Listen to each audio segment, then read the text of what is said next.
Bom dia a todos, boa noite. Estamos gravando agora a nossa aula de multimídia e vamos direto para o nosso slide de apresentação.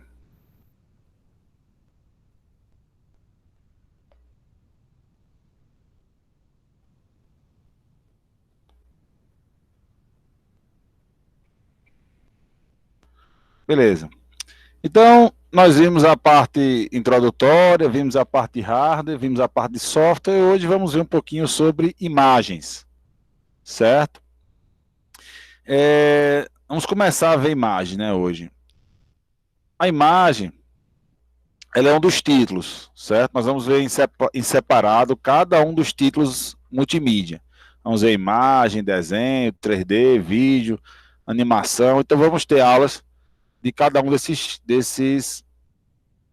títulos em separado, ok? Vamos começar por imagem. Então, uma imagem, ela é formada por uma matriz de pixels. Sempre que eu falar em imagem, eu estou me referindo a sempre uma matriz de pixels, certo? O pixel é esse quadradinho aqui, né? Está bem ampliada, essa imagem aqui está bem ampliada. Essa imagem está bem ampliada e tal, mas aqui é para você ver os pixels, que são os pontinhos que formam as imagens na tela. Todo pixel tem uma coordenada XY, certo? No eixo X e no eixo Y, que posiciona ele nessa matriz de pixels, certo? Então a imagem nada mais é do que uma matriz de pixel. E eu tenho a resolução do eixo X e a resolução do eixo Y, que é as dimensões, o tamanho X e Y da imagem, certo? O estudo das imagens na multimídia está ligado à sua utilização. Então aqui é uma coisa importante, certo? Nossa preocupação na multimídia não é como você adquirir a imagem. É com a imagem pronta, o que a gente pode fazer com ela. Então a gente vai aplicar filtro, a gente vai mudar o tamanho, vai fazer uma série de coisas com essa imagem, certo? A parte de criação da imagem, de geração da imagem, não é o nosso escopo aqui. Então, o nosso foco nos títulos não é criá-los, e sim manipulá-los, utilizá-los, certo? É o que nós vamos ver aqui e na nossa aula prática também. Quando a gente tiver a aula prática de imagem, nós vamos fazer isso, nós vamos manipular a imagem, nós vamos filtrar a imagem e tal, e nós não vamos adquirir a imagem já está pronta. Nós só vamos ajustá-la ao que a gente está querendo, que é o nosso objetivo aqui na multimídia, certo? Para que eu uso imagem na multimídia? Infinidade de coisas, né? Eu tenho dois campos básicos, dois campos principais de uso das imagens, que é essa parte de melhoria das imagens e de reconhecimento de elementos das imagens. É o principal trabalho na multimídia, é esse, certo? A questão de tratamento é quando eu pego uma imagem e quero melhorar ela, quero deixar ela mais visível, mais atrativa, onde eu possa identificar os elementos, certo? Existem tratamentos que vocês iam ficar besta quando vocês vistem. Eu pego uma imagem totalmente embaçada, que você não consegue enxergar nada, e de repente dela eu consigo extrair a placa do carro, consigo extrair uma série de informações que a princípio, que pela imagem original, você não conseguiria, certo? Então, a multimídia trata muito isso, de você melhorar a imagem. E aí você tem, por exemplo, na medicina, você tira um raio-x, você tira uma imagem do interior, e você dá os tratamentos para que você possa enxergar melhor os órgãos, os elementos dessa imagem. É uma função importante, certo? E aí você tem uma série de situações que você pode encaixar essa ideia de tratamento de imagem, certo? Fora disso, o reconhecimento e classificação dos objetos. Então eu tenho uma foto, por exemplo, e eu quero nessa foto saber, sei lá, quantas cadeiras tem. Eu tenho uma foto de uma sala. E eu quero que o sistema conte para mim automaticamente de quantas cadeiras tem. Isso é que ele chama de reconhecimento e separação de objetos. Ele vai separar os objetos da imagem, certo? Às vezes eu tenho cadeiras uma por trás das outras, uma em sobreposta das outras, e mesmo assim eu tenho como contar quantas cadeiras tem na minha sala, pela imagem da foto que eu tenho da sala, certo? Então a grande ideia, a grande problema aí é sempre esse, reconhecer o que tem na imagem, fazer a classificação que ele fala, a separação dos objetos. É você ter a foto de cada uma das cadeiras, eu tenho uma foto de uma sala, e ele separar cada uma das cadeiras, cada um dos elementos. Isso é muito bom para a visão artificial, né? Visão do robô, então o robô poder enxergar, poder saber o que ele está vendo, né? Então ele capta a imagem, ele está observando a imagem, ele pode saber o que ele está vendo, segregando a imagem e classificando os objetos. Então, essas duas são as aplicações mais importantes da multimídia. É claro que tem a questão das interfaces, quando eu vou ajustar uma imagem, uma interface e tudo, mas essas duas aplicações aí são as mais importantes. O tratamento e o reconhecimento de objetos dentro da imagem, o que não é fácil, né? O que nem sempre é fácil. Resolução, eu falei que uma imagem é uma matriz de pixels, certo? Uma matriz de pixels. Então, eu tenho a quantidade de pixels por linha e por coluna, isso vai me dar a minha resolução, certo? Eu tenho aqui alguns exemplos, o campo visual humano, 3.000 por 3.000 pixels, uma fotografia 8.000 por 8.000, aí eu tenho a TV comum, a TV digital, claro que a TV digital também tem alguns padrões diferentes e tal, certos computadores cuja resolução ela depende muito da placa, aí, né, varia de placa para placa. Mas assim, quanto maior for a resolução, melhor vai ser a qualidade da imagem. Porque o pixel é um detalhe na imagem. O pixel é um detalhe. Quanto mais pixels eu tiver, mais detalhado vai ser a imagem, dentro de um mesmo espaço. Por exemplo, o tamanho da tela. Então, eu tenho o tamanho da tela, quanto mais pixels eu colocar na tela, nesse mesmo tamanho de tela, quanto mais pixels eu conseguir encaixar, melhor vai ser a qualidade da imagem. Obviamente que para isso eu preciso reduzir o tamanho do pixel, né? Quanto menor o pixel, mais pixels eu consigo colocar na mesma área. Obviamente que existe um limite, questão de qualidade, existe um limite físico do olho humano. Então eu boto aí, ó, campo visual humano, 3.000 por 3.000. O que quer dizer isso? Quer dizer que se eu pegar uma televisão que tenha 5.000 por 5.000 e uma outra televisão que tenha 10.000 por 10.000, eu não vou conseguir notar a diferença das imagens. Eu vou olhar para as duas e vou dizer, é a mesma imagem, não tem nenhuma diferença. Eu não vou saber diferenciar, porque o olho ser humano tem uma limitação física. Então também não adianta eu criar monitores, televisores com resoluções muito absurdas se o olho humano não consegue distinguir. Então não faz sentido eu investir nisso, certo? Não faz sentido eu investir nisso. É a mesma coisa do cantor querer cantar uma música numa frequência que eu não escuto, certo? Se a minha música for para os cachorros, talvez dê certo, mas não adianta eu ficar mudando a frequência se está fora do espectro audível do ser humano. A mesma coisa é a imagem, tem um espectro visível, certo? Além disso, não adianta que o olho humano não vai diferenciar. Razão do aspecto, e aí é mais para os monitores, né? A razão do aspecto é a quantidade de linhas por colunas, é a razão entre as linhas e as colunas.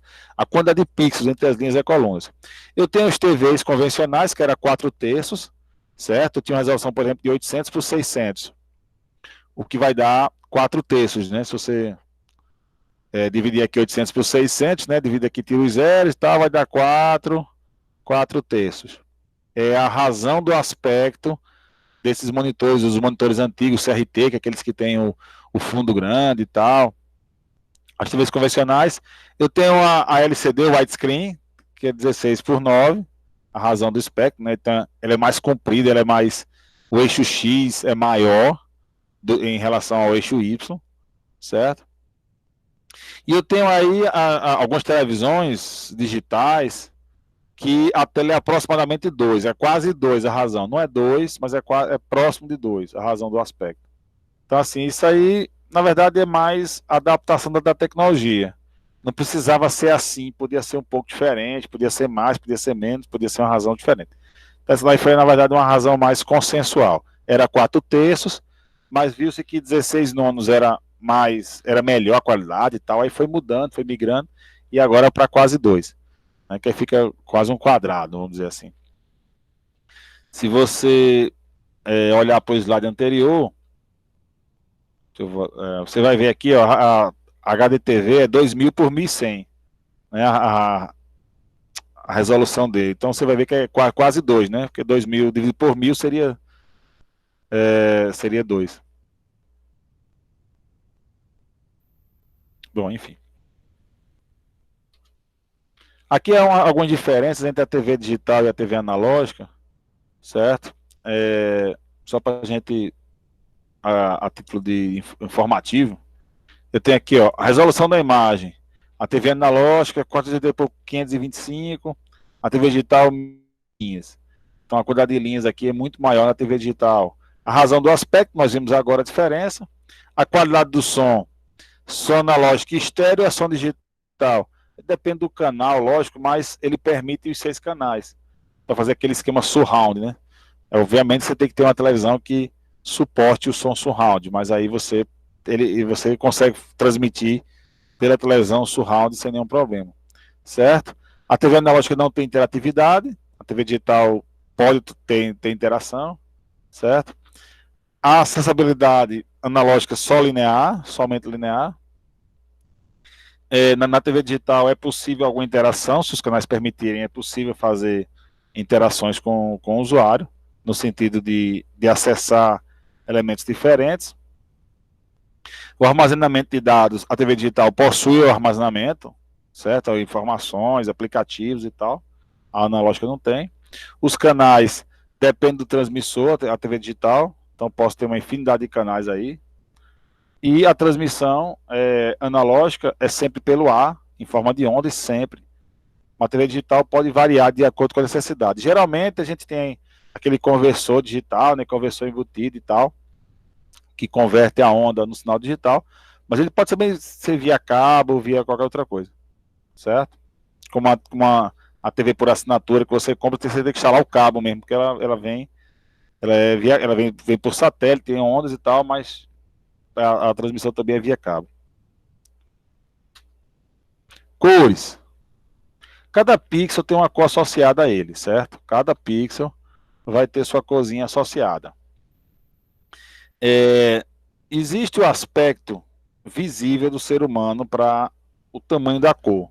Cada cor tem um tamanho do feixe de luz. Você sabe que para a gente ver a cor nada mais é do que uma refração da luz. Então a luz bate no objeto, o objeto consegue refletir para você mais ou menos luz, e aí com isso você consegue enxergar cores diferentes, né? Cada objeto reflete de uma forma a luz. Tanto que sem luz você não consegue ver cor nenhuma. Então você precisa de alguma fonte de luz para que os objetos comecem a refletir essa luz e você poder distinguir as cores. Certo? Então, por exemplo, o violeta, que é o pico mínimo que a gente consegue enxergar, o feixe de luz do violeta é 400 nanômetros. E o vermelho, que é o maior, é de 700 nanômetros. Então, os feixes de luz que eu consigo enxergar, eles variam de 400 a 700 nanômetros, certo? Agora, eu posso ter luzes menores que 400, que são as ultravioletas, ou maiores que 700, que são os infravermelhos. Essas luzes eu não consigo enxergar, mas elas existem. Eu consigo chegar até 1000 nanômetros. Mas o meu aspecto visível é entre 400 e 700. Fora disso, eu não consigo enxergar. Existem animais na natureza que conseguem enxergar feixes de luz de espectros diferentes. Então, alguns animais vão ver cores, vão ver objetos com cores diferentes dos que eu vejo. Porque alguns objetos, como por exemplo, algumas plantas, você vê as plantas tudo com a folhagem verde, por exemplo, folhagem verde. Mas tem plantas que refletem mais uma luz diferente do verde. Só que num feixe que eu não consigo enxergar, porque está fora do meu espectro. Certo? Então, alguns animais vão ver essas folhas de outra cor. Por quê? Porque prevalece o feixe maior. Certo? Então, se se eu tenho vários feixes refletindo na folha, e o maior é o infravermelho, eu não consigo ver. Aí eu vejo o segundo, que é o verde. Alguns animais não vão ver as folhas verdes, dependendo da planta aí que tá refratando a luz, né? Então eu tenho ali, os picos de maior sensibilidade ao olho humano correspondem ao verde. Então é o pico maior de sensibilidade, onde o olho humano é mais sensível. O verde tá no meio aí, entre os 400 e os 700. Né? Bota uns 500 e pouco aí, que é o meio termo entre 400 e 700. É o verde. O vermelho, que é uma luz maior, é um pouco menor, e o azul bem pequeno, né? A sensibilidade ao olho humano ao azul é como assim, se chama atenção, entendeu? O azul é o que menos chama a atenção da gente, certo? E a visão humana possui três sensores capazes de misturar as cores, né? Essa questão de ter três cores primárias, isso vem da física do olho mesmo. O olho humano tem esses três sensores. Então, quando se criou o monitor colorido, pensou-se exatamente em copiar esses três sensores do olho humano, e é por isso que a gente tem os sistemas de cores são com três cores primárias. No caso, o RGB, o CMY, são sempre três cores primárias, certo? Mas é imitando o olho humano, é a ideia do olho humano. Tá claro isso aqui, pessoal? Ok?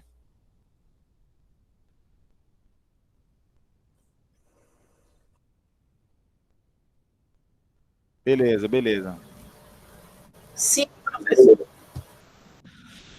Aqui tem um diagramazinho só para a gente ver a razão do aspecto, né, de 0 a 1000, que a luz pode ser de 1, não, de 0 não, porque 0 é o sem luz, né, é totalmente sem luz. Mas de 1 a 1000 tem a razão do espectro aqui. Então eu tenho alguns raios cósmicos, raios gama, que estão abaixo de 400, eu não consigo vê-los, certo? E aqueles é, maiores que o vermelho, né, os infravermelhos, eu tenho aí algumas micro-ondas, eu tenho alguma energia, algumas formas de energia que estão aparecendo no ar e que eu não vejo. Porque a cor delas a cor de refração delas é fora do meu aspecto visível, certo? Mas, por exemplo, um beija-flor, aquele passarinho lá, né? O beija-flor ele tem uma razão de espectro maior, então ele consegue enxergar mais cores que o olho humano, certo? Então isso aí é interessante. Vamos conhecer alguns sistemas de cores agora, certo? Os sistemas de cores que a gente usa no dia a dia e às vezes nem percebe. Né? O mais famoso, é claro, é o RGB. Né? O RGB é composto pelo vermelho, o verde e o azul. O vermelho, 700 nanômetros, o verde, 546, que eu falei, está na média do aspecto visível, né? E o azul, 435,8 nanômetros. Isso é a cor pura, né? O vermelho puro, o verde puro, né? E o azul puro. Cada uma dessas cores ele codifica com 8 bits. Então eu tenho 8 bits para o vermelho, 8 bits para o verde e 8 bits para o azul. Certo? Então cada pixel que vai gerar uma cor, ele vai consumir 24 bits. Cada pixel da minha imagem vai consumir 24 bits. Certo? Porque aí são 8 bits para cada cor. Como o universo de cores que o computador oferece, ele é feito a partir da mistura de cores, né, de aumentar ou diminuir a energia das cores. Então, são 8, então eu vou precisar de 24, né, de 8 para cada um.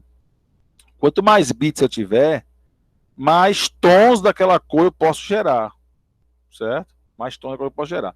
24 bits por pixel vamos dizer assim, foi estabelecido, né, até para ser múltiplo de 2, né, 8 é múltiplo de 2, foi estabelecido como imagens de qualidade que se aproximam, das cores que se aproximam com as cores que o olho humano é capaz de enxergar, né? Dá uns 16 milhões de cores. É claro que o olho humano ainda consegue enxergar mais, mas é muito complicado você querer fazer um sistema maior para abarcar todas as cores que o ser humano consegue enxergar, sendo que, na verdade, ele não consegue distinguir. É possível eu botar aqui 3 tons de vermelho diferentes e você dizer, não, é o mesmo tom, professor, isso aí é a mesma cor. Quando, na verdade, não é. Quando, na verdade, a diferença entre os tons é tão pouca, é tão pequena, que a gente não consegue distinguir.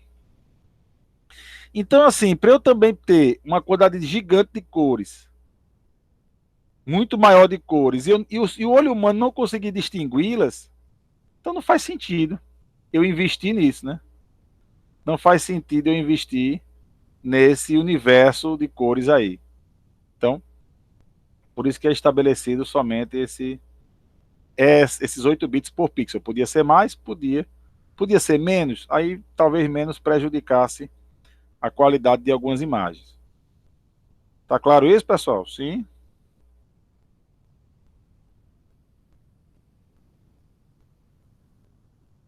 Beleza. Eu vou ficar perguntando sempre o feedback, né, para saber se vocês estão escutando direito e tal. Quando vocês me respondem assim um feedbackzinho, aí eu sei que vocês estão me ouvindo legal. Deixa eu só fazer um negócio aqui.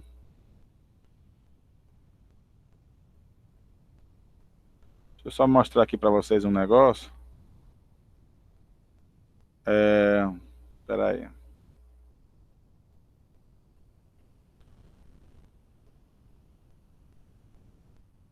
Pronto, tô aqui. Deixa eu fazer aqui. Espera aí, eu não vou conseguir enxergar, né? Tenório, Oi. travou um pouquinho aqui. Eu acho que eu não entendi 100% da explicação. Deixa eu lhe perguntar uma coisa. As cores primárias, cada uma delas equivale a 8 bits, não é isso? Isso. Se eu tenho uma mistura, uma cor secundária gerada através da mistura de duas cores primárias, esse valor ele é somado ou ele gera um valor diferente? Eu vou explicar isso aí nesse instante, certo? Eu mostro aqui no exemplo. Mas antes eu quero mostrar aqui um negocinho. É bem interessante, ó. Vocês estão vendo, estão vendo essa tela aí do Paint? Ou não? Sim, professor. Quantos vermelhos vocês acham que tem aí? 2. 2? Para mim não tá. 3. 3 vermelhos? Cadê, professor? Tá aparecendo para mim. Hã? Não tá aparecendo o quê? O vermelho? Ah, agora apareceu. Agora apareceu. Ah. Apareceu Tem quantos agora. vermelhos aí? Tem quantos vermelhos aí?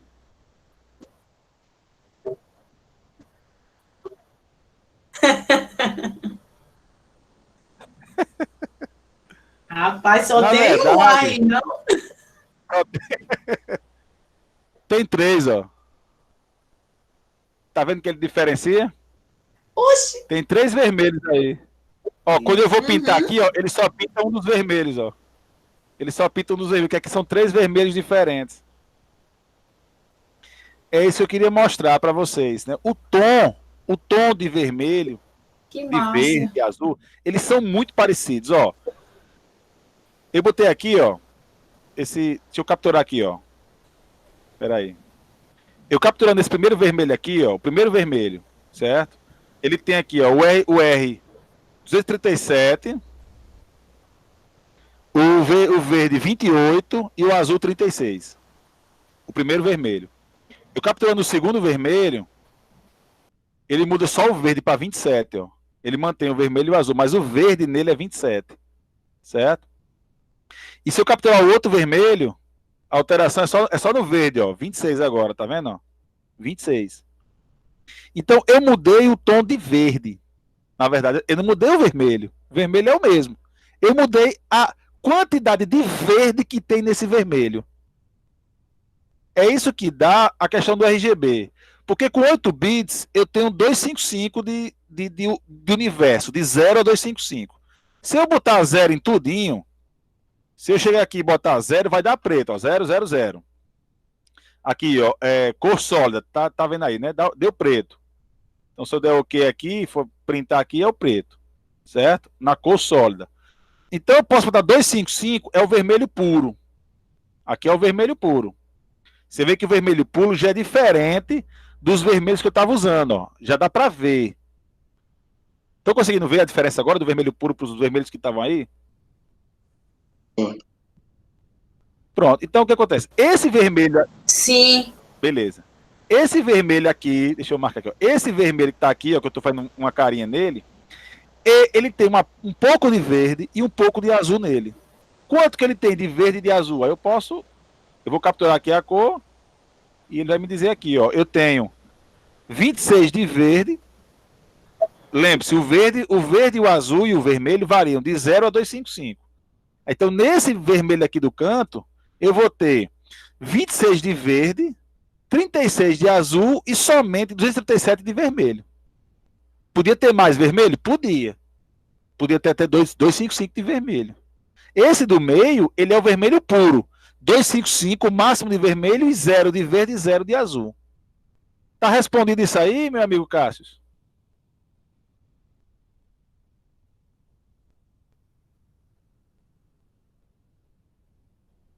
Cássio? Respondeu a pergunta? Alô, Dante? Tá me ouvindo?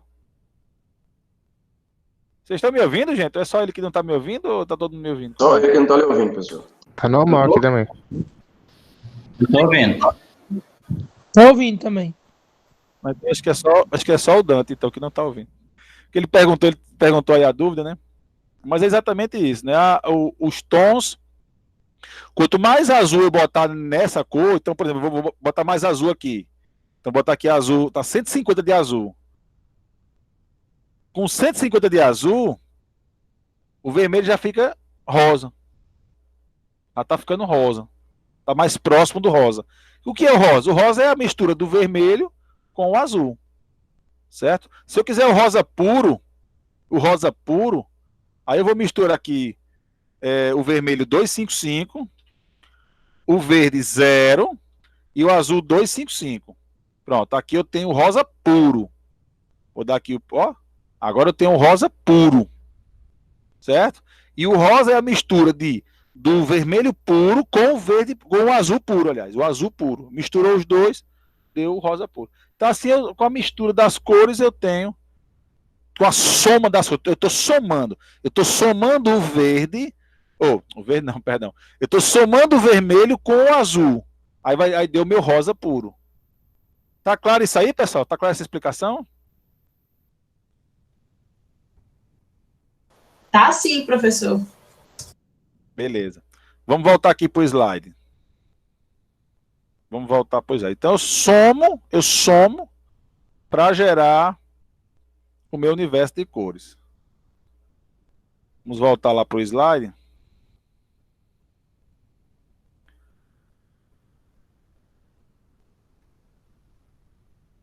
Pronto, então, isso é o RGB, certo? O RGB é um sistema aditivo.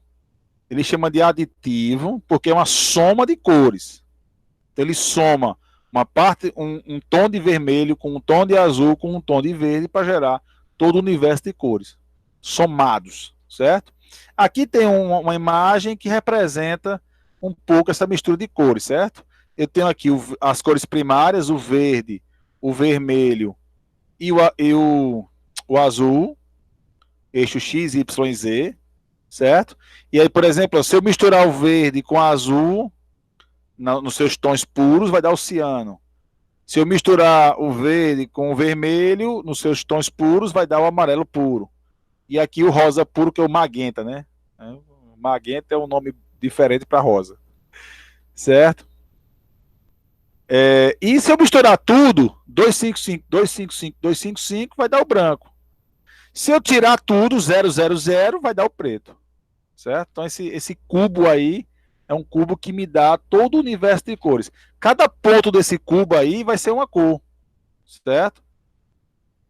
Então se eu pegar aqui um ponto aqui, eu vou ter no eixo Z, eu vou ter no eixo Y e eu vou ter no eixo X, certo?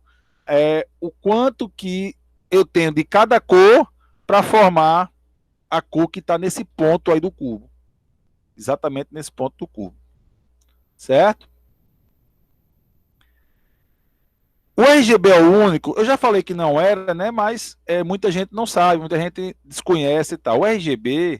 Provavelmente todo mundo que pagou computação gráfica já viu. Já viu, né? Eu espero que sim. O RGB, ele é um sistema aditivo, mas ele não é o único sistema de cores. Pelo contrário, existem dezenas de sistemas de cores. Tem muitos sistemas de cores. certo? Vamos conhecer alguns, certo? Nós temos o CMY. O CMY é o sistema de cores que as cores primárias é o ciano, o magenta e o amarelo, né? O ciano, que é um azul claro, um azul bem clarinho e tal. O magenta, que é magenta, sei lá, é o rosa. E o amarelo, né, que a gente conhece. Então, só que a diferença do CMY para o RGB é que o CMY é um sistema subtrativo. Ele trabalha com a subtração de cores, certo? Eu tiro o magenta, eu tiro o ciano, eu tiro o amarelo para poder gerar as cores, certo? Ele é pela subtração. E assim, as impressoras, elas trabalham com o CMY. Quem tem impressora de tinta vai ver que você não tem uma tinta verde, uma tinta vermelha e uma tinta azul. Você tem uma tinta ciano, uma tinta magenta e uma tinta amarela. Porque as impressoras já de tinta sempre trabalharam com CMY, nunca foi com RGB. É por isso que antigamente você tinha uma imagem, imprimia ela e as cores da impressão saíam diferentes das cores do que você via na tela. Porque não tinha-se um cuidado de converter direito. E aí ficava um tonzinho de vermelho maior, menor, um pouquinho, às vezes imperceptível, mas às vezes você percebia. Hoje em dia, os softwares, eles fazem a correção para que o tom que saia na impressora seja o mesmo tom que saia, que esteja na tela. Existe a correção. Mas antigamente não tinha essa correção. As impressoras antigas não tinham isso, não.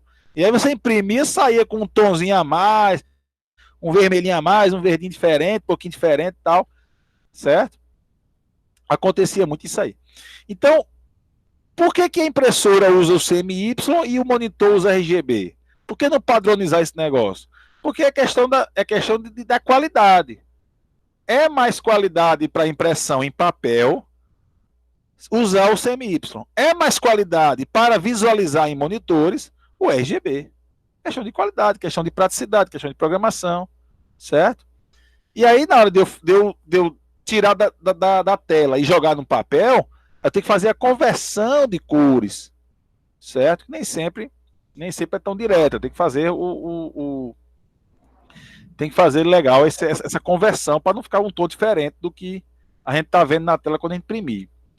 E aí tem um detalhe. Também, eu acho que acrescentando, professor, no papel, quando se trata de impressora, se está lidando com papel em branco, né? E já no monitor que se trata com RGB, você lida com o preto, né? Exato. Que é o fundo do monitor. Então, assim, são locais diferentes, né? Boa colocação sua, Gabriel. Boa colocação. E outra coisa, aqui vai uma coisa muito interessante que o pessoal às vezes não sabe. O sistema CMY, ele não faz o preto. Por quê? Porque ele é subtrativo. Se eu subtrair ciano, magenta e amarelo, se eu subtrair tudo, vai dar o preto, certo? Só que se eu subtrair, no caso do papel, da tinta, se eu não tiver 0 de ciano, 0 de magenta, 0 de amarelo, não vai sair nada. É por isso que eu tenho a tinta preta, certo? E eu uso essa variante chamada CMYK. Esse K é só o preto puro. Porque o sistema CMY, se eu tiver 0 tinta ciana, 0 tinta magenta e 0 tinta amarela, aí dá o preto.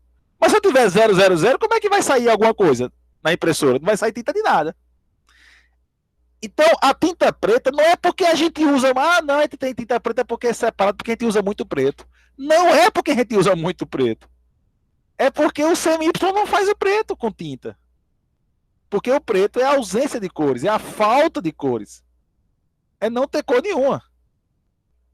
Tá claro isso, pessoal?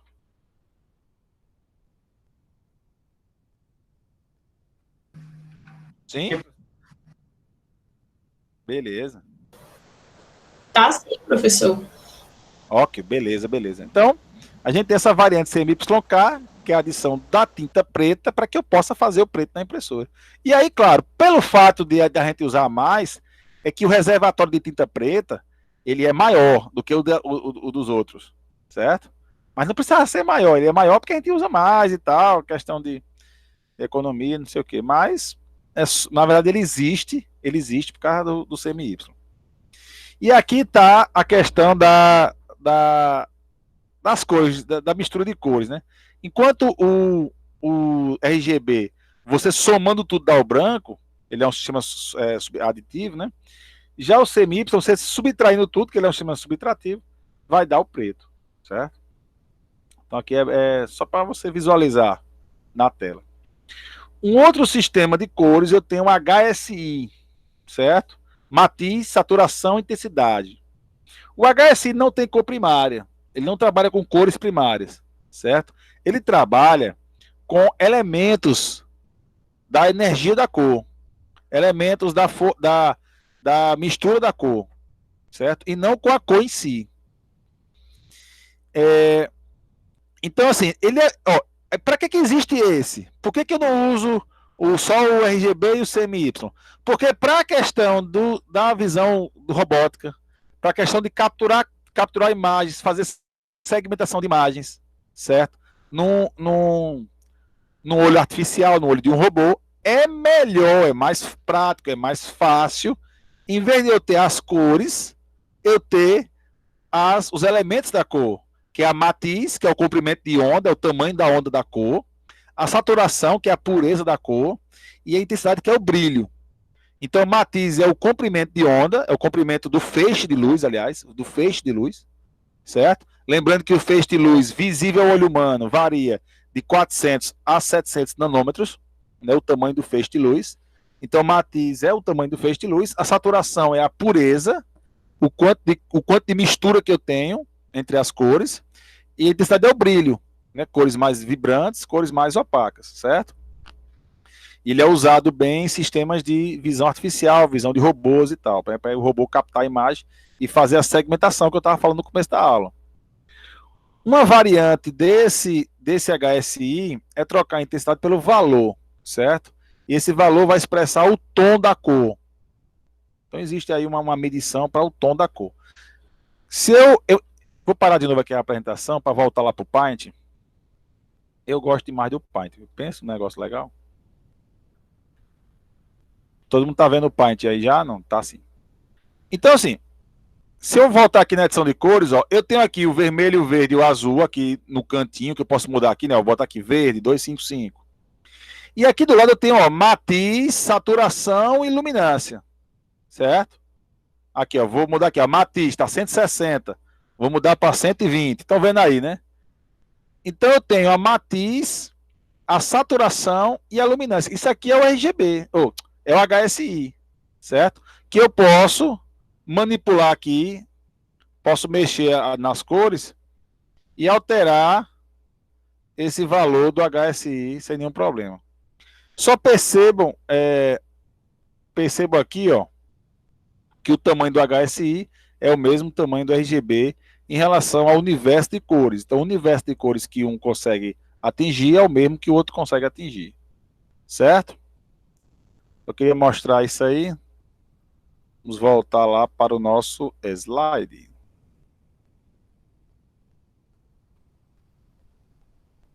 Muito bem. Então, o HSI é isso aí, certo? A matiz é o comprimento de onda, a saturação é a pureza da cor. Então, tem os tons muito saturados, são mais brilhantes, e os menos saturados são pastel, né? São cores mais escuras, mais opacas, certo? E a intensidade é o brilho, a energia luminosa, quanto mais brilhante ou menos brilhante. Aqui é interessante o seguinte, certo? A matiz e a saturação, eu posso codificar elas em 4 bits só. Lembra que no RGB eu tenho 8 bits por pixel. Né? Por cor, perdão. 24 bits por pixel. No HSI, para representar o mesmo universo, eu não preciso de 24 bits. Eu só preciso de 16. Certo? Como no monitor ele não usa HSI, então, para o monitor eu tenho que converter, eu vou ter que usar 24 bits. Mas no robô, numa visão artificial e tudo, eu posso captar com menos bits a mesma quantidade de cores. certo? Porque a matiz é 4 bits e a saturação também. Só a luminância, né, o brilho, que é 8 bits. Só o brilho que é 8 bits. Mas já a matiz e a saturação são de 4 bits. Então eu gasto menos bits por pixel. Isso até facilita, né? Porque um robô geralmente tem menos memória, então as memórias são mais focadas para a operação do próprio robô, então faz sentido eu gastar menos memória com as imagens que eu capto, certo? Em sistemas monocromáticos, sistemas com níveis de cinza, no níveis de cinza é somente a intensidade que muda, né? Entre o branco e o preto, eu tenho esses níveis de cinza, apenas a intensidade, apenas o brilho que eu tenho, a mistura entre o brilho e o branco e o preto, é que eu vou ter esses 256 tons de cinza que eu tenho numa imagem em níveis de cinza, né? Imagem monocromática não, mas imagem de nível de cinza, escala de cinza que a gente tem aí no mercado. E, é claro, ao invés de eu ter um cubo, como eu tinha no RGB, aqui no HSI é um formato de cone, certo? O branco sendo o centro aqui, o branco sendo o centro total do cone. Ao redor eu tenho todas as cores que ele pode formar, as cores puras, né? Então, o que está aqui no canto, nas extremidades aqui, são as cores puras, certo? E aí, quando vai ficando, as cores vão ficando escuras, aí vai descendo no cone, certo? Então, o ciano vai ficando escuro, o azul vai ficando escuro, o vermelho vai ficando escuro, eles vão descendo. Quanto mais escuro, mais eles se parecem umas com as outras. Vai se afunilando até chegar ao preto total, certo? Por isso que não é um cubo, e sim um cone. Que as cores todas têm a mesma importância aqui. Eu não tenho uma cor primária e uma cor secundária como eu tenho no RGB. Aqui todas as cores têm a mesma importância, certo? E aí quando eu vou tirando o brilho delas, a intensidade, ele vai mudando para o preto. Qualquer uma delas, elas vão se aproximando umas das outras, né? Se você pegar um azul muito escuro e um vermelho muito escuro, você consegue distinguir, é claro, mas é bem sutil. Se for bem escuro mesmo, é muito sutil, certo? Outros sistemas de cores, eu tenho o YIQ, certo? Que é usado nas televisões NTSC. Antigamente a gente tinha padrões de monitores, que era o PAL e o NTSC, certo? E esses tipos de monitores utilizavam o YIQ, no caso do NTSC, e do PAL no YUV. No caso, aliás, nas TVs PAL eles usavam o sistema de cores YUV, certo? Então, esses sistemas de cores, YIQ e YUV, também não trabalham com cores, certo? Eles trabalham com o brilho, que é a mesma intensidade que tem no HSI, certo? O brilho, e aqui vem o Y. A intensidade, que é a fase de transmissão do feixe de onda, e a quadratura, que seria mais a questão da pureza. Aqui seria próximo do brilho, né? O brilho, a matiz e a saturação. Não são eles, mas é uma simulação deles para essas TVs NTSC e no caso do PAL também o YUV, que são sempre formatos de cores diferentes. Esse YUV é o que está... assim, esses dois estão extintos praticamente, mas eles ainda são usados em alguns aparelhos de DVD, sei lá, alguns aparelhos assim, eles usam esse tipo de formato.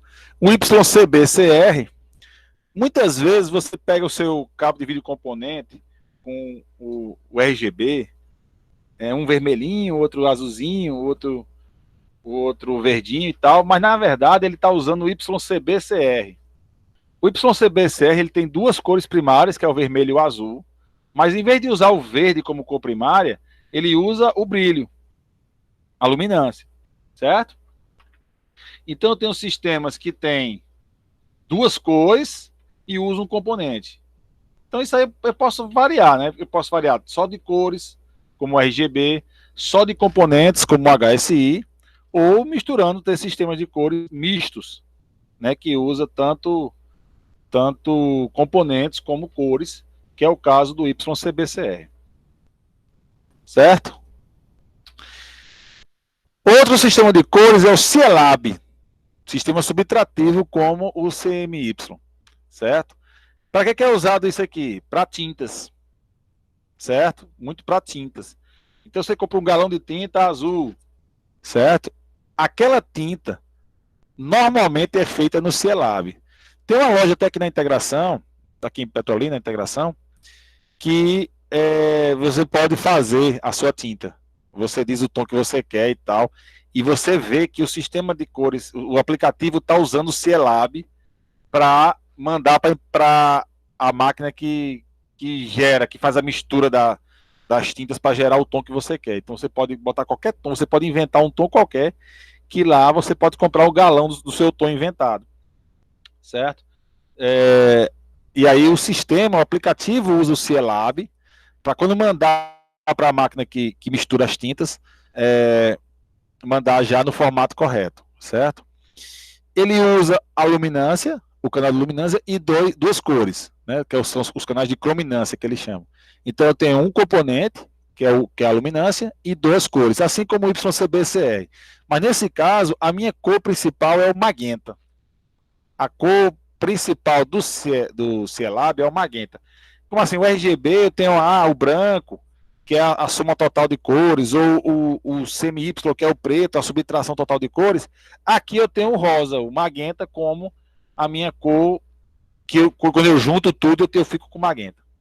Então, é outra forma de você ver o sistema de cores, certo? Mas ele é usado para tintas, ele é muito bom, porque as tintas, a máquina de mistura de tintas, ela consegue fazer uns tons mais próximos com o CIELAB, em vez de misturar o RGB, por exemplo.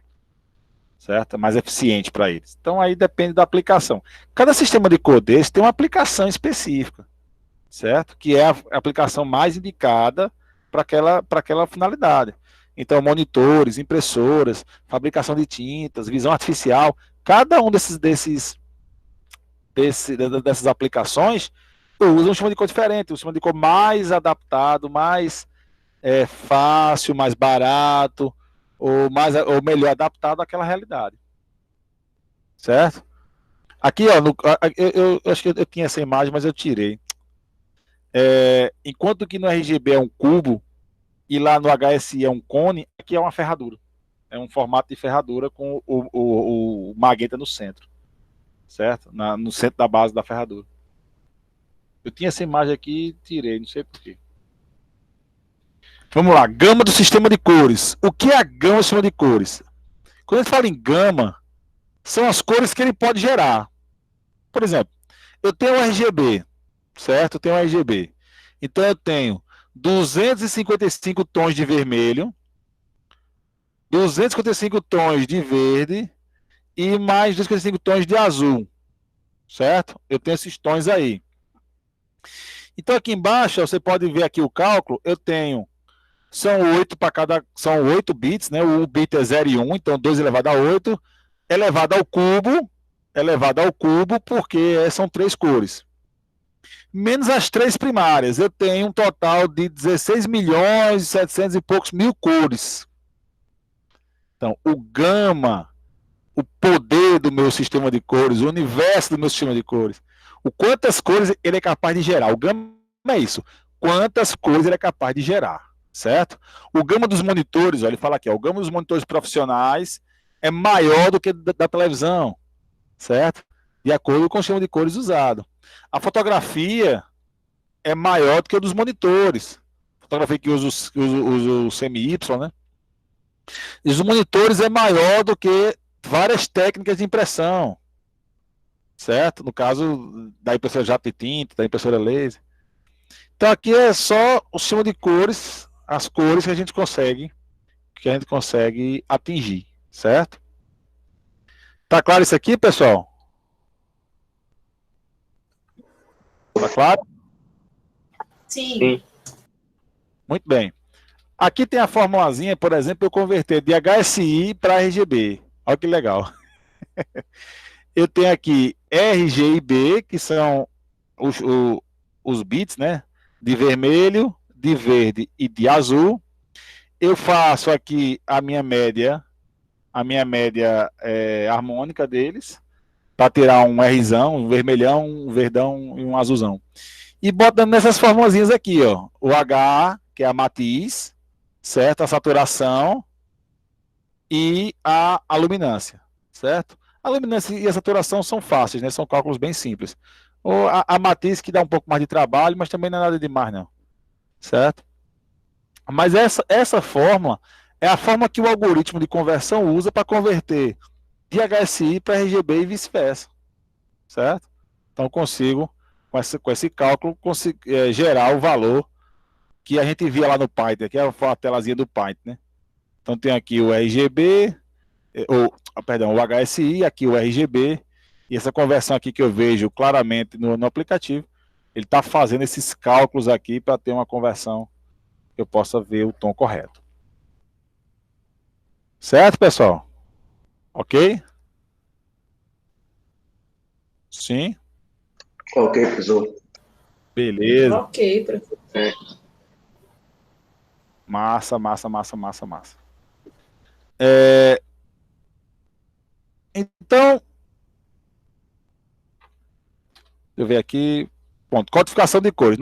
Aqui eu já falei, né? Cada cor tem 8 bits. E aí eu vou ter 256 níveis de luminância, né? 256 níveis de cada cor. Tenho três cores primárias, são 24 bits por pixel. Os sistemas que usam 24 bits por pixel, os formatos de imagem, BMP, PNG, que usam 24 bits por pixel, são chamados de sistema de cor verdadeiro, certo? O JPEG, por exemplo, o JPG, não é um sistema de cor verdadeiro.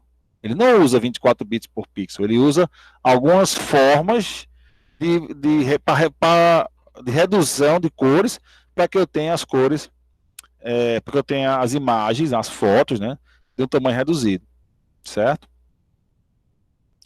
Então o que acontece? No caso do sistema de cor verdadeiros, as cores ficam na memória, né, as informações das cores ficam na memória. Aqui é a memória RAM, né? Aqui é a memória RAM. Pode ser também a memória de vídeo. E aí eu tenho essas cores na memória e ele vai jogar lá aqui no caso do CRT, né, que são os de tubos, aqueles TVs de tubos, ele jogava nos canhões, os canhões de elétrons, e esses canhões faziam as imagens aparecer. Mas na frente, vai ter uma aula aí que eu estou falando de monitores. Aí eu vou mostrar o RGB, o LED, o LCD, como é que eles funcionam, certo? Beleza. Então aqui seria meu sistema de cor verdadeiro. É claro que isso gera um alto custo. As imagens ficam muito grandes, alto custo, as imagens ficam muito grandes. Então o que ele faz? Ele faz uma redução. Em vez de usar 8, alguns sistemas usam 5. Por quê? Ele usa 5 para que eu tenha um tamanho de imagem menor, que o meu arquivo da imagem fique menor, né? Se você comparar uma imagem BMP com a imagem JPEG, a mesma imagem, você vai ver que o BMP consome muito mais bits do que o JPEG. Por quê? Porque o BMP, o formato BMP, é um sistema de cor verdadeiro. O JPEG não. O JPG não é um sistema de cor verdadeiro. Ele tem menos cores.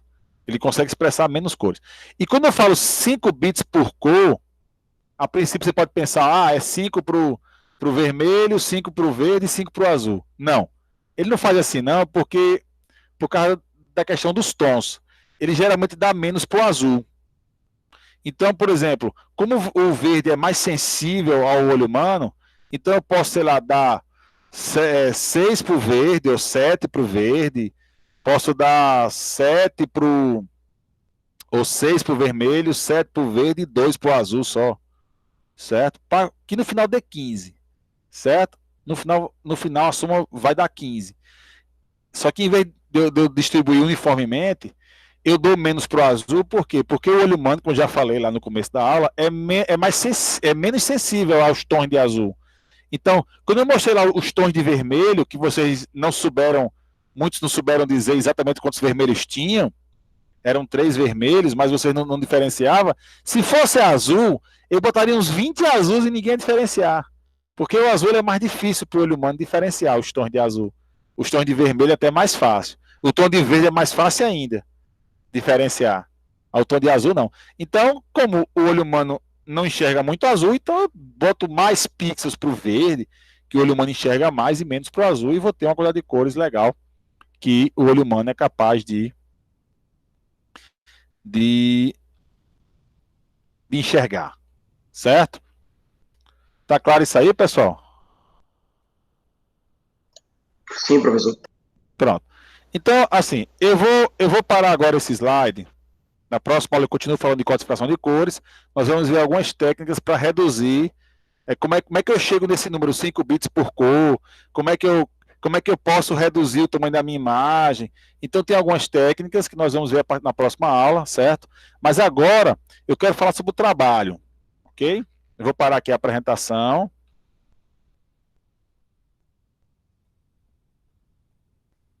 E quero falar sobre o trabalho de vocês, ok?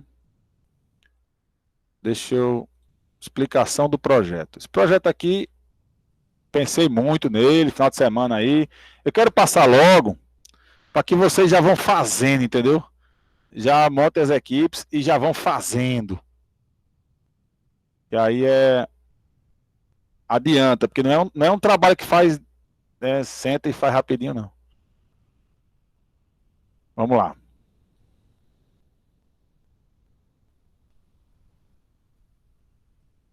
Todo mundo está enxergando aí? Sim? Beleza.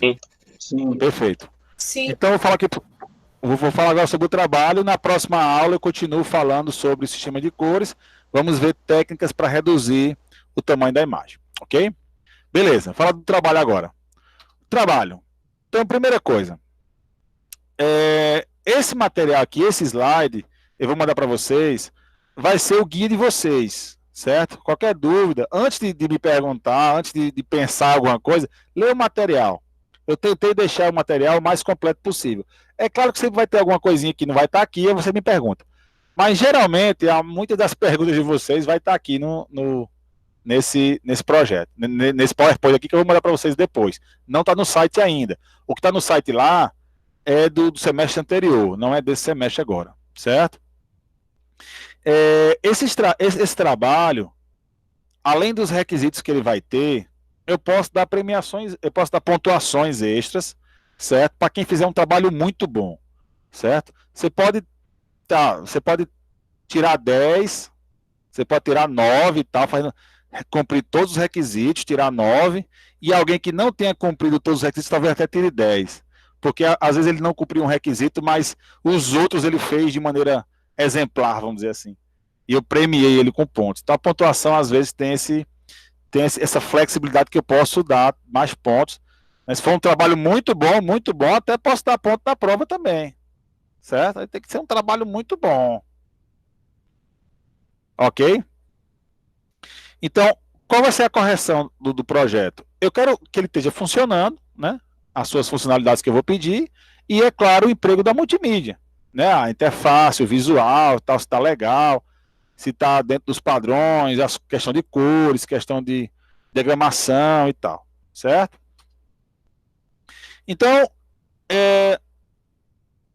o trabalho é um projeto multimídia e ele tem o valor da segunda prova, vale 10 na segunda prova, certo? Ele tem valor 10. Lá no portal do aluno tem lá segunda avaliação, aí tem uma data lá.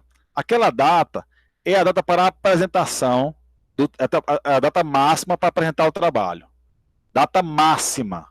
Ou seja, se você está com o trabalho pronto, quiser apresentar antes, você pode marcar comigo um outro horário, certo? Um outro dia, para a gente apresentar o trabalho.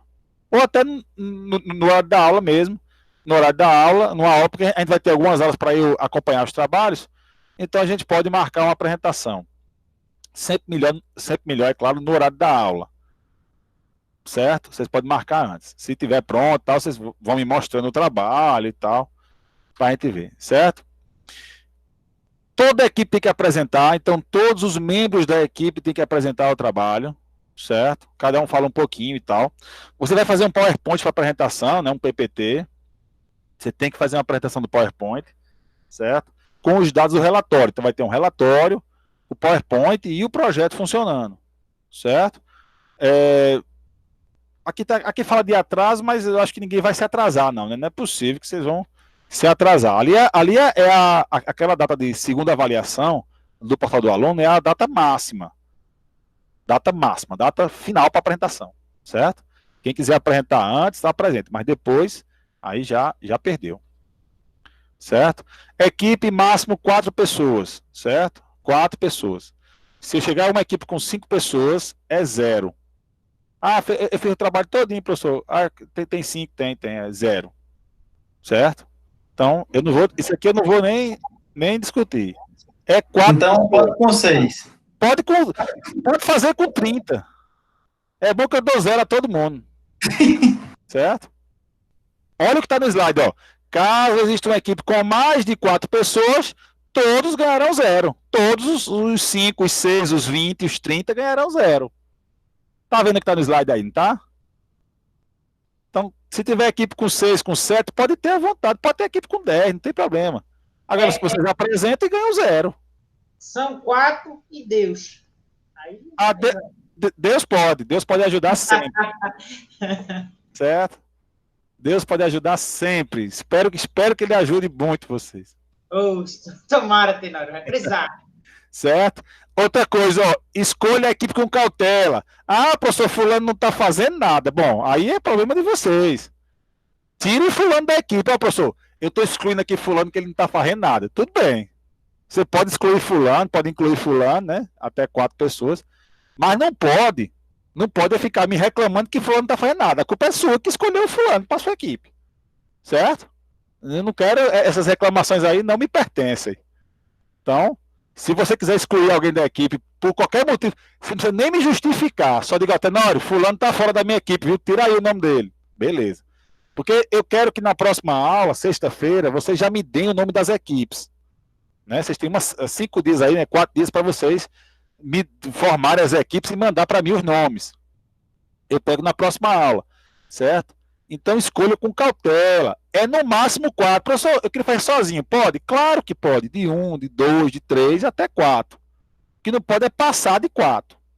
Mas pode fazer, eu quero fazer sozinho, professor. Porque esse pessoal aqui, não sei, eu quero fazer sozinho. Tá certo. Beleza. Aprende sozinho. Agora, se ficar, não pode reclamar depois que tem gente escorada. Muito bem. O que é que deve ser entregue no trabalho? O ponto doc do relatório, o ponto PowerPoint da apresentação, todos os códigos fontes, instalador de ferramenta, plugin que você usou, tudo, porque ele vai rodar na minha máquina. Então eu tenho que ter aqui os mecanismos todos, as ferramentas, para que ele rode na minha máquina. Certo? É claro que a gente pode testar antes, né? Pode testar antes. Eu quero receber até um dia antes. Você vai mandar para mim no dia anterior. Eu não sei se a prova está marcada para segunda-feira ou para sexta-feira. Está no portal do aluno, né? A data da segunda avaliação. Você vai me entregar no máximo um dia antes. Então, se for na segunda-feira, você manda até no domingo. Se for na sexta-feira, você manda na quinta-feira. Certo? Essas coisas aqui, o doc, o PPT, os códigos fontes. Para que eu instale a ferramenta, tudo, teste. Para na hora da apresentação, eu estou com ele aberto aqui no meu computador. Certo? O relatório. O relatório tem capa, introdução com os objetivos do projeto, o índicezinho e tal, desenvolvimento e conclusão. Conclusão deve incluir, obrigatório incluir sugestões para trabalhos futuros.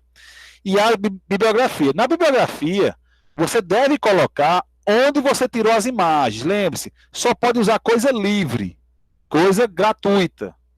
Então, cada imagem que você tirou, cada coisa que você colocou no seu projeto, você bota aí, ó, tirei de tal site. Eu vou entrar no site, eu quero ver essa imagem lá. Para ver que realmente é gratuito, tirou de lá, certo? Então vai estar aí nas referências bibliográficas. Ok? No desenvolvimento do relatório, você bota aí a metodologia, como é que você fez o projeto, que hardware você usou, né? Quais foram as plataformas de hardware, se você fez no Windows, se fez qual a máquina que você fez e o ambiente, né? O ambiente operacional. O Windows, se fez no Linux, e a plataforma, qual é a máquina, qual o hardware que você usou para fazer o projeto. Que ferramentas, aí tem as ferramentas, que aplicativos você usou, certo?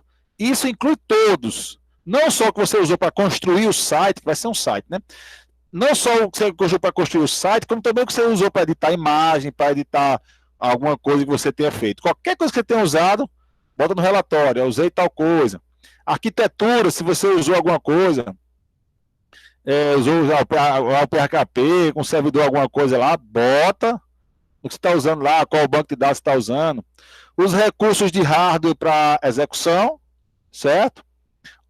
Onde você conseguiu as coisas, mas aqui pode ficar para as referências, eu botei aqui, mas você pode deixar para as referências, mas você tem que indicar cada imagem, certo? A fonte de cada imagem. E a apresentação dos resultados, certo? Aí mostra a telinha, algumas telas, aqui é para mostrar algumas telas. Se precisar de instruções de instalação, professor, só roda aí se você instalar não sei o que, deixa as instruções lá. Não vou ficar me batendo para instalar nada não, deixa as instruções que eu vejo como é que eu faço aqui. Esse é o relatório. Tá claro até aqui, pessoal? Tá claro até aqui? Sim, professor. Tá sim, professor. Beleza. Tranquilo. O que é o site que eu quero? O que é o site que eu quero?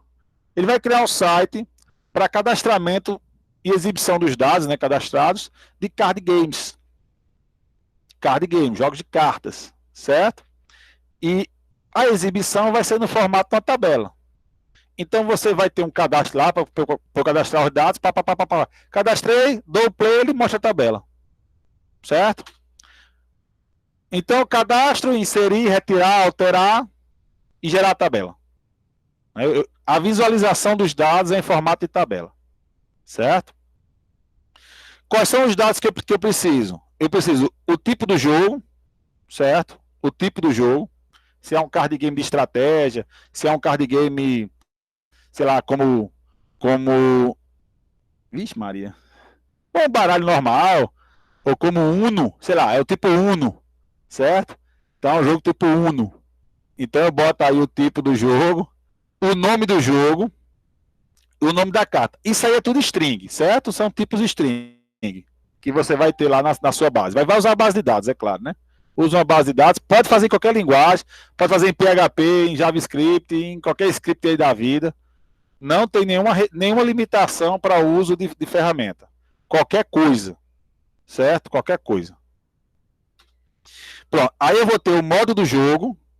Esse modo de jogo ele não é um string, não. São esses tipos fixos aí. Tradicional, avançado, draft, selado, moderno, comando, legado, vintage, brown, bloco, pioneiro, conspiracy tag. São esses tipos aí, é tipo menu no Java, certo? Menu, onde você tem o nome dos tipos, não é um string, certo? E nenhuma outra informação daqui para frente vai ser string. Esses três primeiros são strings. O tipo do jogo, o nome do jogo, o nome da carta, certo? Depois eu tenho aqui os modos de jogo, onde, sei lá, tem uma telinha lá, um combo boxzinho que o usuário seleciona qual tipo de jogo ele quer. E aí depois eu vou ter aqui os itens. Qualidade da carta, boa, ruim, não se aplica. Efeito facilitador, sim, não se aplica. Categoria, monstro, spell, trap, não se aplica. Então aqui vai ter tipo uns radioboxzinhos, uns radioboxzinhos que eu marco lá, qual é boa, é ruim, é sim, não. Porque aqui não são tipos string, entendeu? Então eu faço uns combo boxzinhos para ele selecionar, selecionou aqui. E aí o que acontece? Essas informações, essas 12 informações aqui, 12 informações, você vai gerar com eles um string. Por exemplo, você tem aqui, ó, eu escolhi aqui, ó, qualidade da carta, eu escolhi boa, aí veio o B, ó, daqui, boa, a primeira letra, certo? Efeito facilitador, sim, tá aqui o S, a primeira letra, sim. Aí tem categoria, é monstro, primeira letra, M, tá aqui. L, banlist, fora. L, limitada, primeira letra. Limitada. N, para nenhum dos tributos, nenhum. Aí T, quer dizer que o atributo é do tipo terra. O outro T aqui é de Tanner, característica Tanner. Aí Zeo não se aplica. Zeo não se aplica. Os não se aplica, você bota Z, para não confundir com outras coisas. Aí aqui S, aí o tipo não se aplica, né? O tipo não se aplica. Aí o S aqui vem de extra, que é síncro, vem do síncro. O R vai vir aqui da velocidade, que é rápido. O Z vai vir daqui do item, não se aplica. E esse E aqui é da armadilha, tem aqui eterna. Eterna. Certo? Montou esse string com a primeira letra de cada coisa, e no caso do não se aplica, bota Z, e monta a tabela nesse formato aqui. Certo? Eu troquei o fundo para ficar melhor de ver.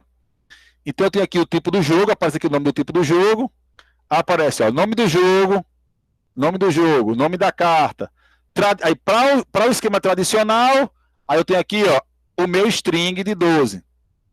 Avançado, o meu string de 12. Draft, o meu string de 12. Selado, meu string de 12. Moderno, meu string de 12. E assim por diante. Cadastrei, mostrei, acabou. O projeto é esse. Certo? Aí eu tenho o back-end, isso é no front-end, né? O front-end é isso. Ele cadastra, faz cadastro, bota o tipo do jogo, bota o tipo, bota o jogo, bota a carta, escolhe o modo de jogo, aí marca nos combo boxzinho para cada um dos tipos. Tradicional, aí marca tudinho. Aí vem avançado, marca tudinho. Aí draft, marca tudinho. E vai, pá. Montou o string, mostra a tabela. Isso é do front-end. Tem alguma dúvida até aqui, pessoal? Pergunta aí, vá. Alguma pergunta? Achei meio confuso, professor. Você tem algum exemplo aí já, mais ou menos como é que é? Um exemplo, essa tela aqui é um exemplo. Essa tela aqui eu fiz de ser um exemplo. Você queria o quê? Como assim?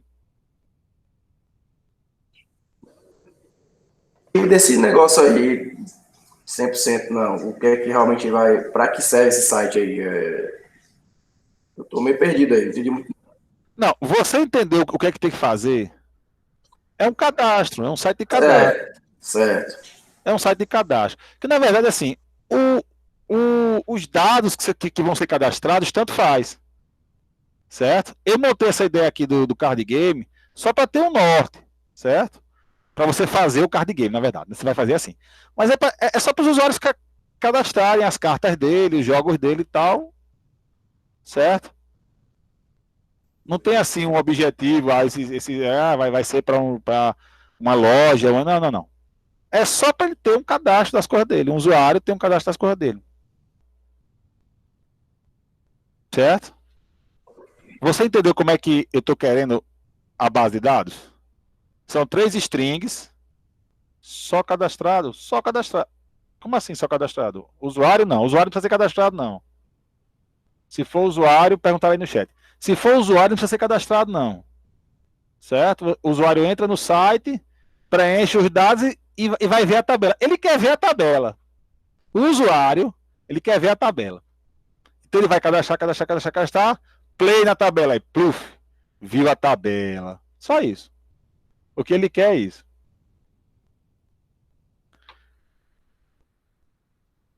Professor, entendeu, cara? Diga, Vinícius. pode ser nesse formato aí que o senhor mostrou na tela? Desse Como jeito, é? sem cor, sem nada, preto e branco. Desculpa, não entendi. Como é? Pode ser desse jeito que o senhor mostrou na tela? Esse exemplo preto e branco aí. Não precisa ter cor não, né? Não precisa ter cor, não. Mas você faz um layoutzinho, né? Faz um layoutzinho, cara. É multimídia, cara. A interface. Layout de tabela. Bota um layoutzinho, um negocinho, né? Que seja acessível para o usuário. Né? Obviamente que a tela é pequena, a tabela é grande. Você vai botar uma barrazinha de rolagem e tal, para ele poder ver de um lado, ver do outro, né? Porque ficou pequeno. Você vê que aqui no PowerPoint eu fiz no tamanho todinho da tela e ficou pequeno. Exemplo, para cada categoria a imagem da carta. Como é? Passou aqui. As imagens podem ser inseridas na tabela. Não tem dados, na tabela não tem imagem. Imagem que eu falo é o layout do site, certo? Não vai ter imagem da carta, não vai ter cadastrado imagem. O que eu falo de imagem é assim, o layout, a bordazinha, não bota a borda preta, bota uma bordazinha bonitinha, você tá entendendo? Não tem imagem, na base de dados não tem nenhuma imagem. Na base de dados eu tenho três strings, que é os modos de jogo e as 12 letrinhas. As 12 letrinhas. São 12 shares, na verdade. Vai ser obrigado o usuário preencher todos esses tipos aí que o senhor colocou? Não, ele bota não se aplica. Ele tem que. Você pode botar, para facilitar o usuário, já marcado não se aplica em tudo. Mas ele tem que cadastrar todos, sim. Então, por exemplo, se eu só quisesse colocar ali no tradicional e não colocar em nenhum outro, eu botava não se aplica nos outros e só preencher o tradicional. Pode. Mas aí o seu sistema já bota tudo não se aplica nos outros. Ele já faz isso automático. Que facilita meu usuário. Entendeu? Tranquilo. A base tem que preencher toda. O banco de dados tem que estar todo preenchido. Agora, o usuário não precisa preencher. Se ele não preencheu, aí Z em tudinho. Empurra o Z em tudinho. Certo? E já deixa o Z como default. Diga. Essa tabela aí, ela pode ser vertical, porque ela tá horizontal aí. Se ela pode ser vertical? Rapaz, poder pode, mas lembre-se que eu posso ter, sei lá, 100 cartas cadastradas, 200 cartas cadastradas. Mas pode ser. O que você achar melhor. Porque, assim, os tipos são 13. Os tipos são 13. Mas o cadastro de carta pode ser até... Diga, Almir. Mas pode ser um acórdio, por exemplo, quando mostra 5, pode aparecer um mostre mais para o resto? Um mostre mais. Rapaz, acho que eu preferia uma barra de rolagem, ó. Tá bom, sem problema. Porque mostre mais, vai carregar muito, vai ficar clicando. Talvez assim, se você dividir em dois, porque são quantos? Eu nem sei. 1, 2, 3, 4, 5, 6, 7, 8, 9, 10, 11, 12, 13, 15, né?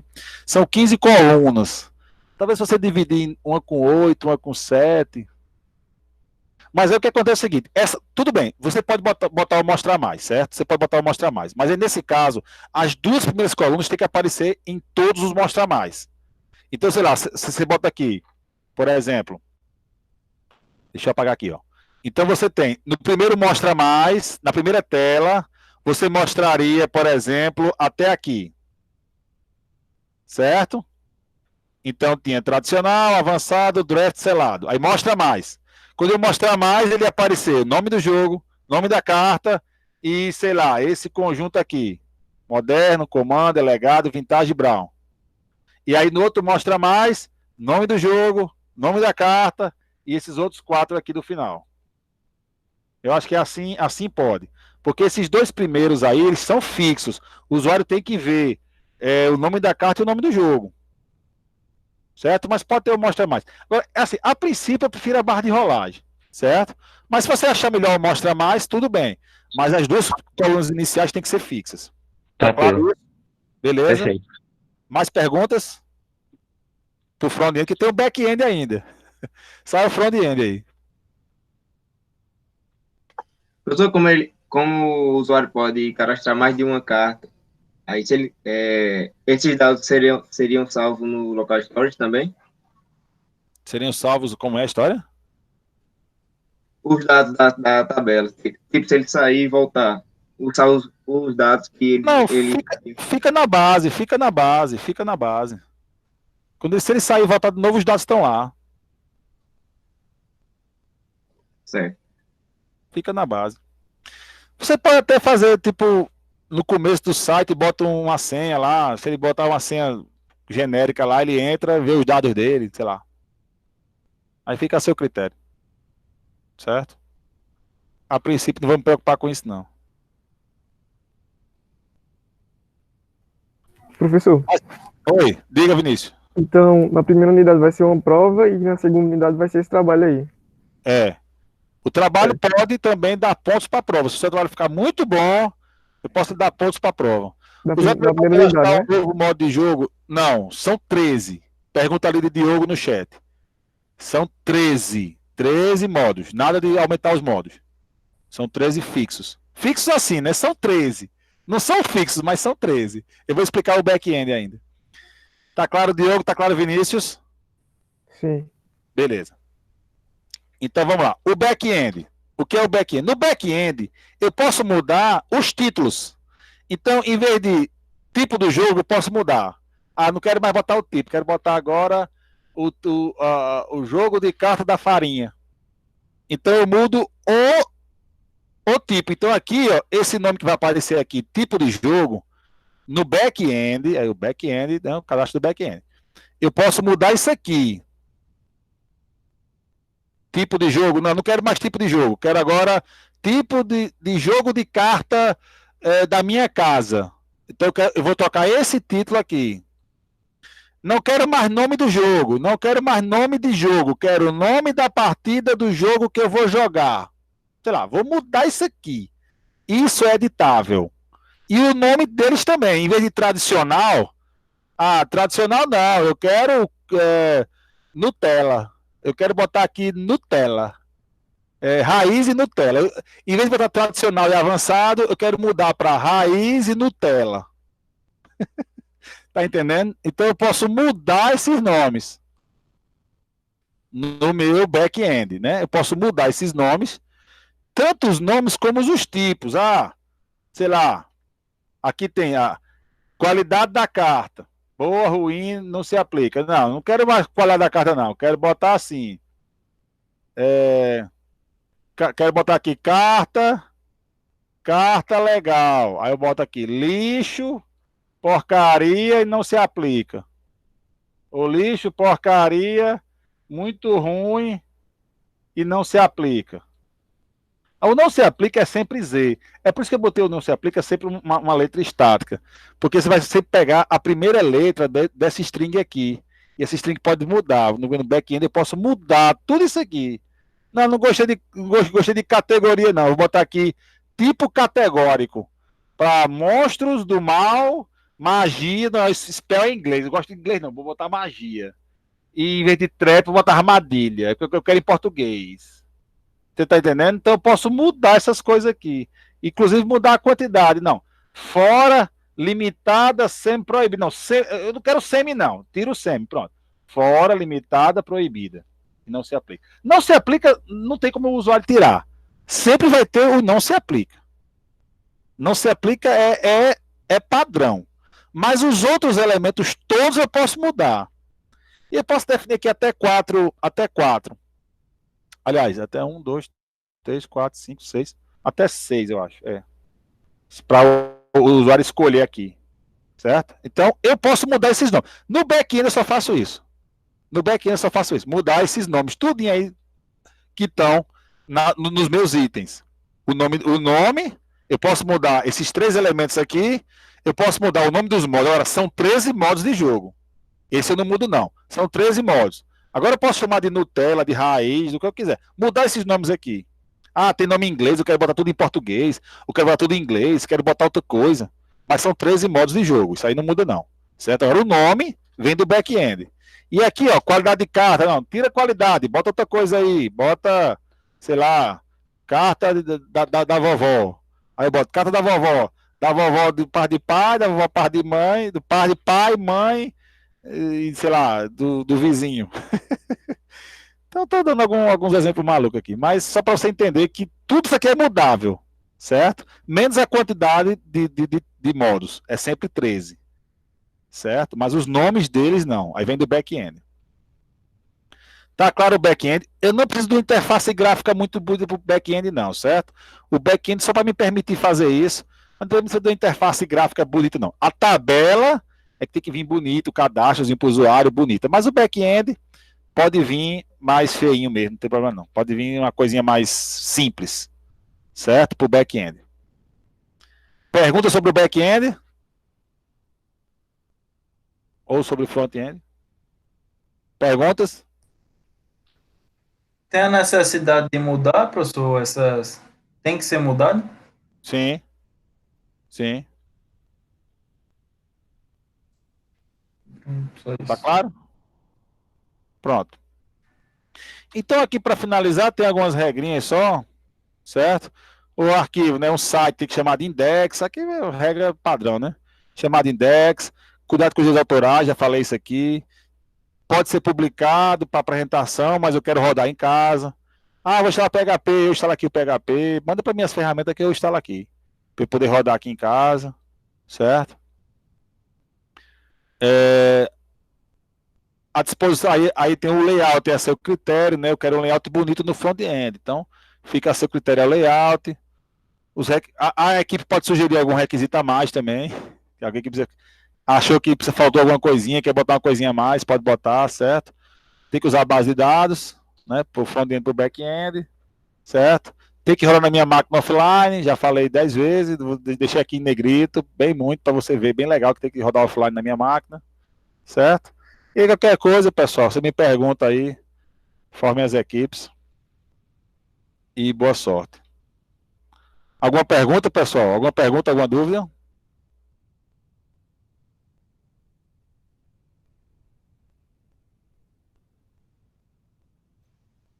Não? Coloquem o nome de vocês aí no chat, para eu salvar o nome de vocês, para valer como uma chamada, certo? Coloque o nome de vocês no chat. E boa noite a todos. Qualquer dúvida, na próxima aula a gente pode reservar um tempinho também só para tirar dúvidas do projeto, não tem nenhum problema. Certo, pessoal? Obrigado. Boa noite a todos. Professor, boa noite. Boa noite, até a próxima sexta-feira na nossa aula. Certo? Ok, obrigado. Valeu, pessoal. Valeu, boa noite, professor.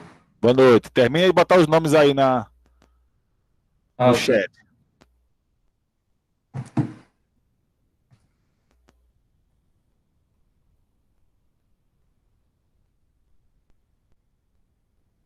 Ok, pronto, vou desligar, hein? Valeu, até mais. Boa noite a todos.